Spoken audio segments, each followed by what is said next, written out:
death too?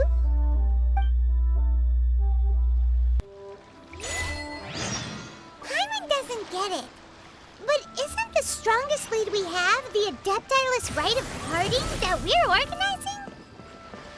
No idea where Zhongli's gone. Let's ask for him at Wangsheng Funeral Parlor. Is there anything I can do for you two? I'm afraid that Wangsheng Funeral Parlor isn't in the best state to receive guests. We've come to see Zhongli. Could you please tell him we're here? Unfortunately, Zhongli isn't here at the moment. It seems he went to Northland Bank. Doesn't the Northland Bank belong to the Fatui? Last time we saw Zhongli was before we went to the Golden House. Do you think he doesn't know about the attack on Liyue? Visiting the Fatui at a time like this could only mean more trouble. We had better go and make sure that everything is okay. You call this cooperation between Harbingers? Cooperation involves communication, you know.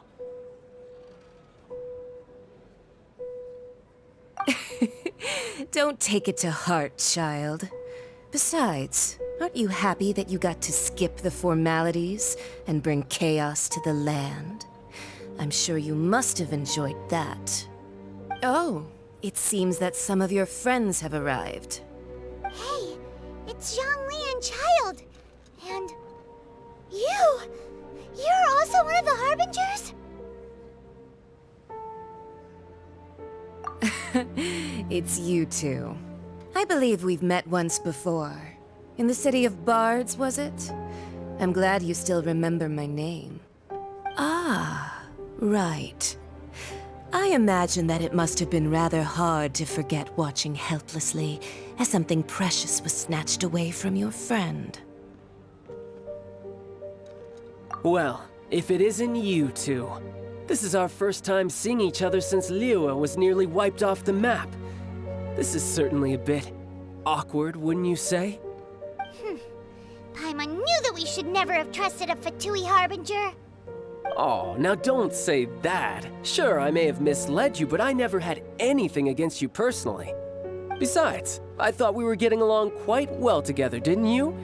Except for that little tussle we had at the end. Nothing personal. We just have different views, that's all. Of course, you may very well hold this against me, but that's up to you. The real deceivers here are Signora and Zhongli. Curse them for leading me on. So actually, I think... Stop wasting time, child. There'll be plenty of time to chat once I'm through here. You remember the agreement, Morax. Now, if you would be so kind. The Gnosis, please. What in the world are you talking about? The contract is fulfilled. That which thou seeketh is now bestowed unto thee. For my promise is solid as stone.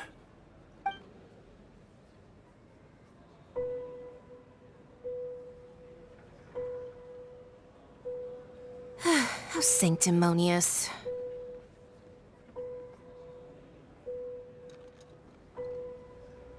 What? So you're the Lord of Geo? No, wait! That's an exciting twist and all, but why give the Gnosis to the Fatui? I do not give it for free. I give it as agreed upon in the contract. For it is a matter solely between the Tsaritsa and I.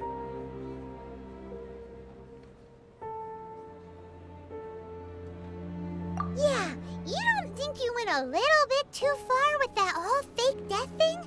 Everyone was preparing the ceremony for you and splat! This big dragon falls out of the sky and all of Liyue goes into an uproar. Talk about a disaster. Gathering all the forces that had been bubbling behind the scenes, and then stirring them together in a pot that was bound to boil over. That's what he wanted to see, am I right? Wait, what? Perhaps it's best that I explain. As you know, I've dwelt upon this world for more than 6,000 years. I witnessed the founding of Liyue, together with the Adepti 3,700 years ago. Even boulders that can withstand whirlpools will erode with the passing of time. I kept convincing myself that cracks had not begun to form, and that the end of my time had not yet come, until one drizzly day, as I was strolling along the harbor, I heard a merchant tell one of his workers, "You've finished your duties. Go ahead and call it a day." I stood motionless among the crowds, asking myself, have I already finished my duties? Oh, Zhongli. But as I began to consider relinquishing my divine role, I soon discovered that many reasons still remained to not hastily depart. Was Liyue, the city I had dwelt in for so long, already prepared to enter its next age? I decided that a test was needed in order to reveal the answer. So I feigned my own death, and gathered the cast of Childe, the Adepti, and the Liyue Qixing to play their roles together on the stage that was Liyue.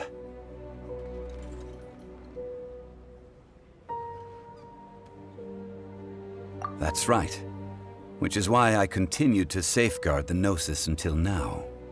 So you mean that if the chaos ever reached the point of no return, you would simply appear and use your divine powers to bring Liyue back under control? Of course, and it would have been all too easy for him too. Just as a child quickly matures after losing their parents, so has Liyue matured when faced with the death of its deity. I was pleasantly surprised with the finale of the show that you all put on. Why, you even deserved an encore. The Adepti deserve the greatest applause, considering their years of seclusion. They hardly recognized the city, yet faced with such a crisis, they exerted the greatest amount of restraint. Not only did they manage to cooperate with the Qixing, but in the end, they even tried to understand the heart of the people. And hats off to the emissary dispatched by the Geo Archon to fulfill our contract, Signora.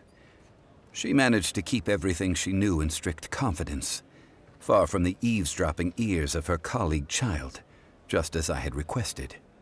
All the while, I carried on as Zhongli, and fulfilled the traditions of Liyue in this mortal form. Thank you for walking that path with me, traveler. These things were all a part of my script. The only unforeseen plot twist was the conduct of the Liyue Qixing. I had expected them to do no more than the Adepti, to come to the defense of Liyue. But when all was said and done, they seized the opportunity to supplant Liyue's divine protectors, and used the subsequent power vacuum left by my death to quickly gain complete control of Liyue. Huh? That doesn't sound good at all. On the contrary, I think it is excellent. I had always feared that it was too soon for them to take over from me. And it was also that which I longed for the most. As such, this is the best parting gift anyone could have given this god of old. Hey, what about me? Doesn't anyone feel the least bit of remorse for deceiving me? You've practically kept me in the dark. I think that thanks would be more appropriate. You certainly played no small part in all of this, wreaking havoc and turning the city upside down. The Lord of Geo ought to thank you for your performance, if anything. If you hadn't created the pressure of a battle between mortals, Adepti, and a god, the lump of coal resting in the hands of the Geo Archon, Liyue, would never have been able to become a dazzling diamond of a city. Huh? Just whose side are you on, mocking me like that? Are you itching for a fight?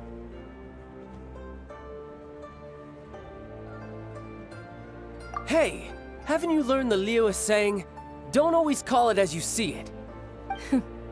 Well then, with the Gnosis in my possession, I have no use for such idle chatter. We should return to Zapoljarny Palace and seek an audience with Her Majesty, the Tsaritsa. Come, child. Fine. I'll meet you there later. I'm not sharing a boat with the likes of you. Do as you wish.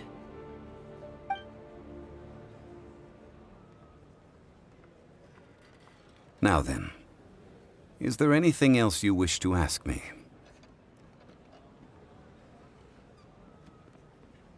Right! As Zhongli always told us, a good trade is a fair trade. Paimon has no idea what could be a good trade for a Gnosis. Realistically speaking, there is no such thing. Huh? However, I am the god of contracts. For thousands of years, I have made countless contracts. If the deal was of no benefit, then I certainly would not be inclined to agree to it. My agreement with the Geo Archon will be the last of my contracts as the Geo Archon. My contract to end all contracts. As for the bargaining chip that the Tsaritsa used to balance the scales, uncover that answer for yourself in your future journeys.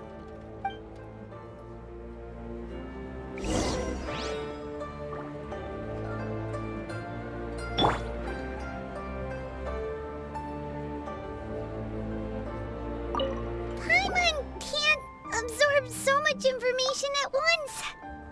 So, Zhongli, what sort of contract did you sign with the Geo Archon? Paimon's so curious. One of the clauses of our contract was not to divulge any of its contents. Ugh, you're so petty.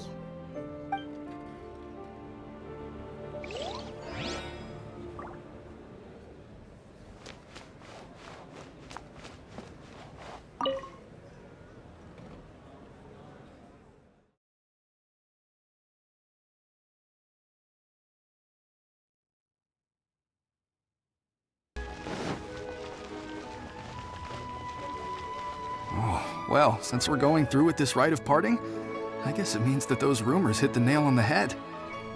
So Rex Lapis is really... But they didn't catch the culprit, did they? Oh, come on. Do you think that the assassin could have been a normal person? You know what I think? I don't think any of the gossip on the streets you hear from those shady types is worth anything. There's only one real possibility in my mind. I've heard that the assassin was that Fatui fellow. Youngish, pretty high in rank. I think they called him Childe. The Fatui? They certainly are very suspicious.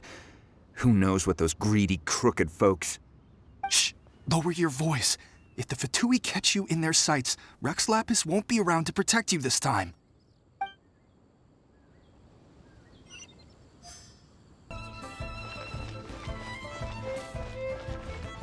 You know that god from the ocean couldn't have just shown up out of nowhere. I mean, it's been 2,000 years since Rex Lapis subdued it.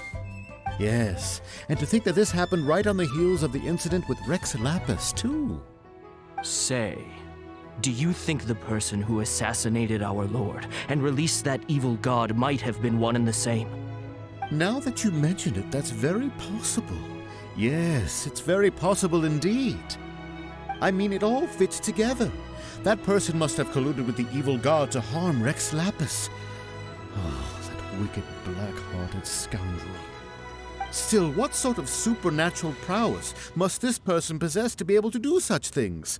I have never heard of such a person in all my years. Ah, forget it. Guessing's no use to us. Look, the Millilith over there looks like he's about to make an announcement. Let's hear what the Ministry of Civil Affairs has to say first. What if Master finds out?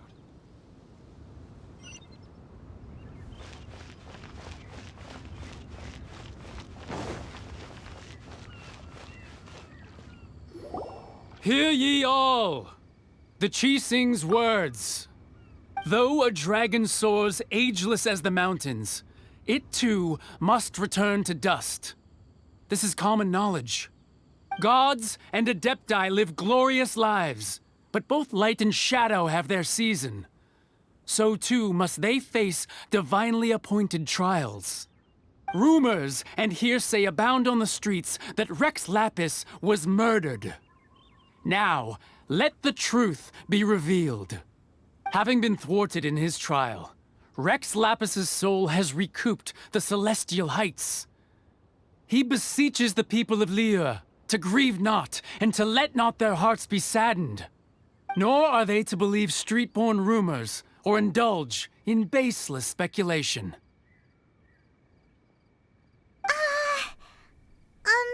Paimon needs a translation on what the Qixing's announcement said.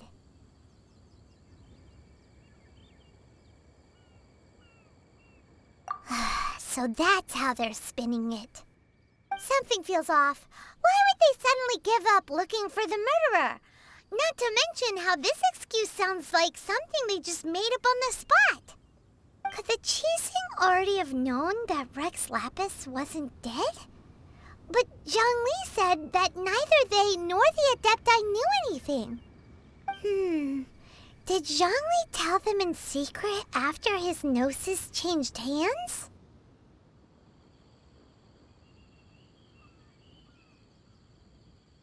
Exactly, right? Ooh, seems like the Rite of Parting has been going on for a while now. Let's go have a look.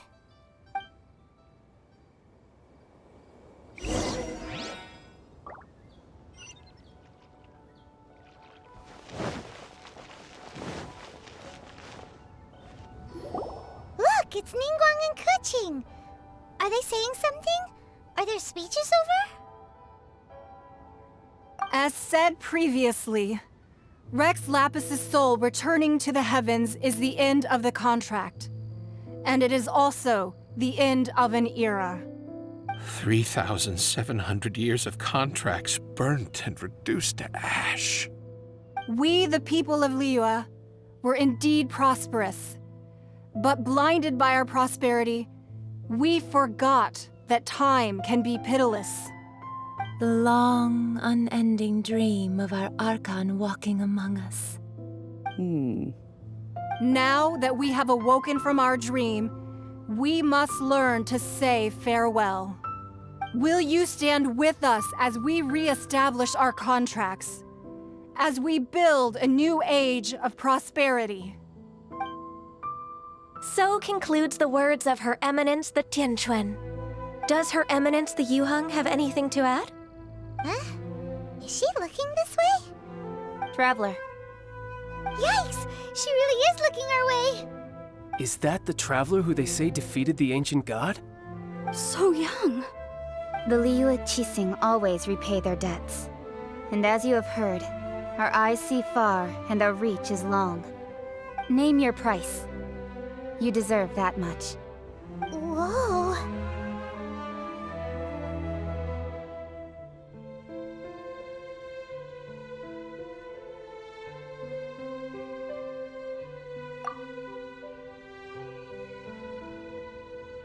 Well, could you help me put up some missing person posters?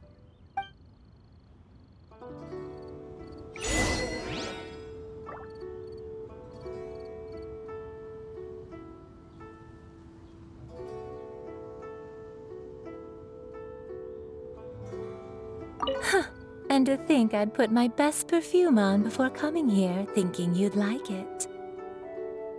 But it seems as if those perfumes really were meant to be offered to Rex Lapis. Well, that's fine. Suffer no rivals in love, they say. And that's 3 gone in 1 stroke.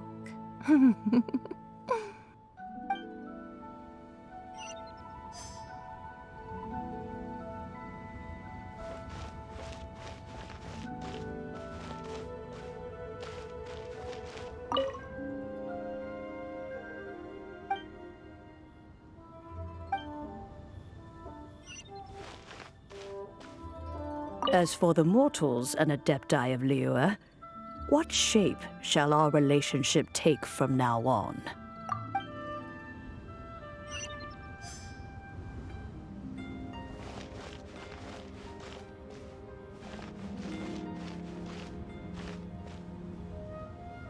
Roping you in was possibly the most masterful move we could have made. I believe that future generations will say so too when our deeds come up for their review.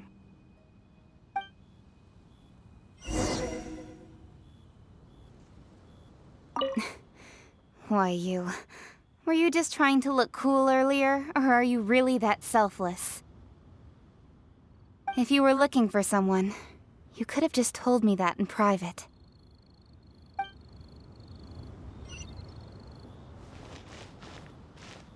The cleanup of the premises, managing the crowds as they exit, making an account of the rite. There's much that remains to be done. I didn't miss anything, did I?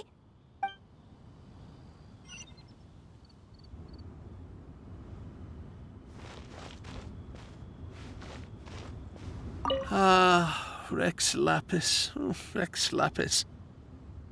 Now that I think about it, if everyone's of the same mind as me, perhaps mementos for Rex Lapis might be the best short-term business opportunity.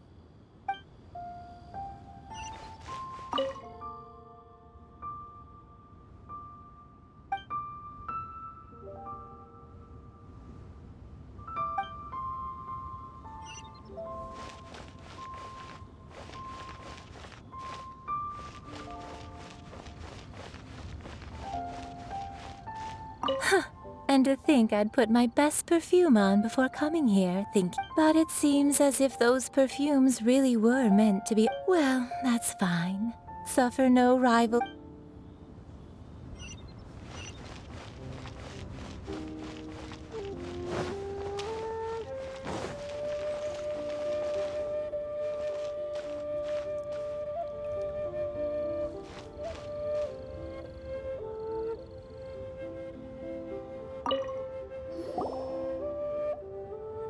Hey, Zhongli! Look at this. Everyone in Liyue is caught up in their emotions, thinking that they'll never see Rex Lapis again. And here you are looking all relaxed. Why would I not feel more at ease after laying down the burden I have borne for 3,700 years? Right. If the two of you can spare the time, I should treat you to a meal at the Xinyu kiosk. Ha! That sounds like big talk, Zhongli. Paimon might have believed you if you were treating us to some third-round knockout, but you'd have to pay out your nose just to stand inside Xinyu kiosk. Are you sure you can afford it? You're right. I do lack the Mora.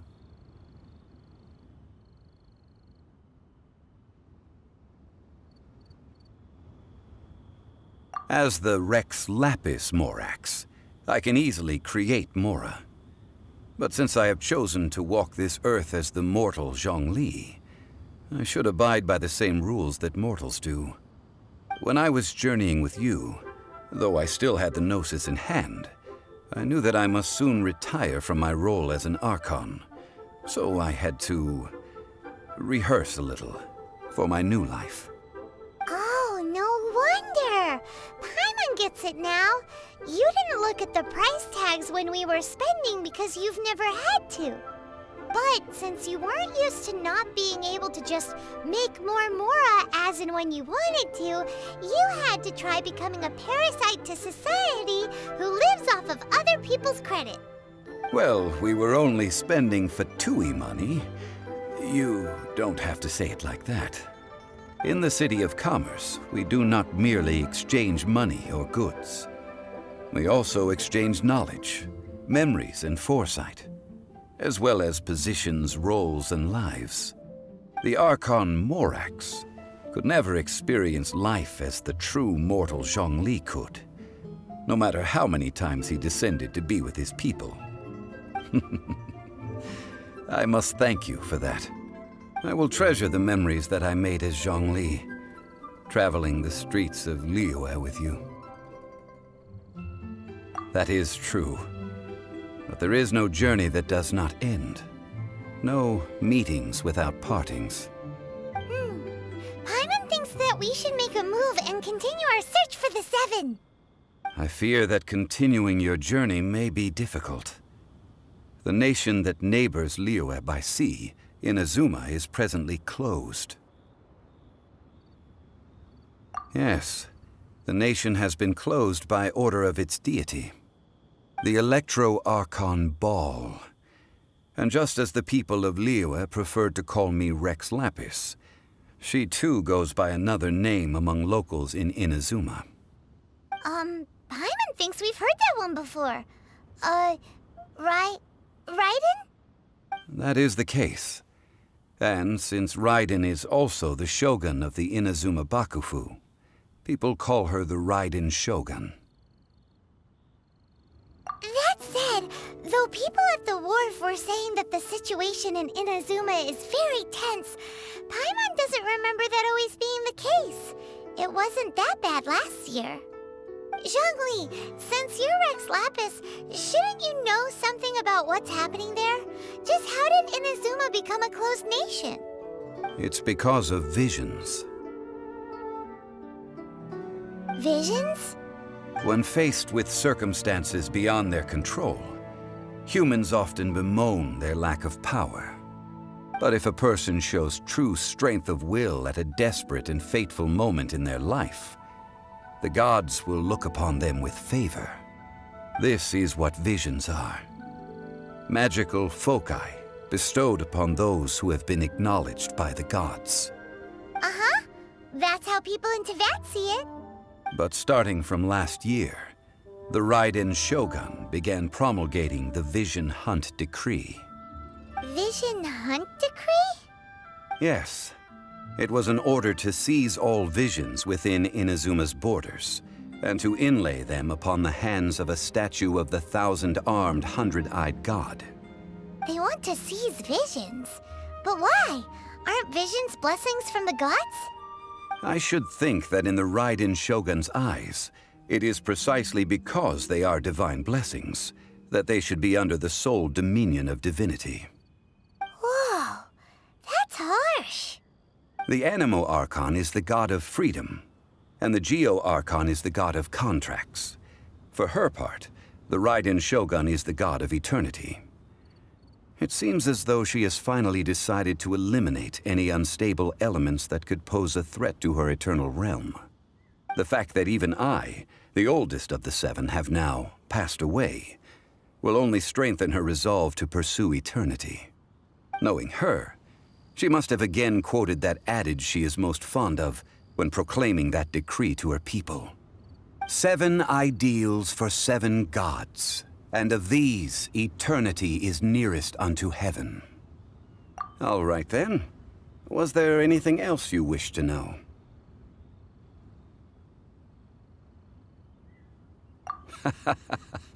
Ah, that was a good one. Failing a divine trial. How they came up with that excuse, I will never know.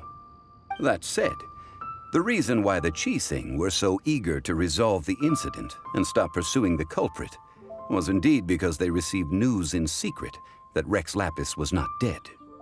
I hinted as much to the Adepti as well. How did I accomplish that, you ask? Have you ever heard of this particularly convenient Adepti art known as gifting dreams and visions? All right then. Was there anything else you wish to know? Yeah, about that. Before the Qixing made their announcement, we listened to a lot of people talking on the way. Most of them put the blame for everything on Childe. These are indeed false accusations. But it remains undeniably true that Childe did send people to the Jade Chamber to prevent the Adepti and the Qixing from defeating the ancient god. I've heard that Ningguang is busy milking that for all it's worth on the foreign relations front at the moment, browbeating the envoys of the Fatui. Ha! Those poor Snezhnayan diplomats. If it were not for Childe's exalted position as a Harbinger, I'm certain that they would have shifted all the blame to him and called for his dismissal by now. All right then. Was there anything else you wish to know? The time of the Adepti has long passed. If even the Liyue Qixing don't want to face that truth, then what future is there for Liyue? Kuching is absolutely right in saying this. Now, though I did laud Ningguang's desire for power, believing this to be a good thing, and thought as a matter of course that she must have been behind the Qixing's plan to take governing power over Liyue from the hands of the gods and Adepti, could the original person who brought up the idea of seizing power have been... All right then. was there anything else you wish to know? That's right. Zhongli, now that you don't have your gnosis, what's going to happen to all the Mora in Teyvat? Since Morax is dead, are they all just gonna disappear? Also, isn't the Golden House the only mint in the entire continent? Will it even continue to work? The Mora present now will not vanish. But the Golden House will indeed have to cease operations for a lengthy period of time, since creating Mora requires the use of the Geo Archon's power. This is terrible! We're all about to run out of Mora! The world is coming to an end! Yes, this is indeed a major issue from a financial standpoint. Well, I suppose we'll just leave such troublesome matters to the Liyue Qixing to debate. Then, did you at least set some private funds aside for yourself? Oh, a private fund. This does seem like a good, logical, common-sense idea. It's a shame. What's a shame? It's a shame that I didn't think of it at the time. All right, then. Was there anything else you wish to know? That was a good one. Failing a divine trial. How they came up with that excuse, I will never know. That said, the reason why the Qixing were so eager to resolve the incident and stop pursuing the culprit was indeed because they received news in secret that Rex Lapis was not dead. I hinted as much to the Adepti as well. How did I accomplish that, you ask? Have you ever heard of this particularly convenient Adepti art known as gifting dreams and visions? All right then. Was there anything else you wish to know? Well then, I suppose you'll have to find a way to get inside this closed nation. Have patience. I suspect that some serendipity must first come into play.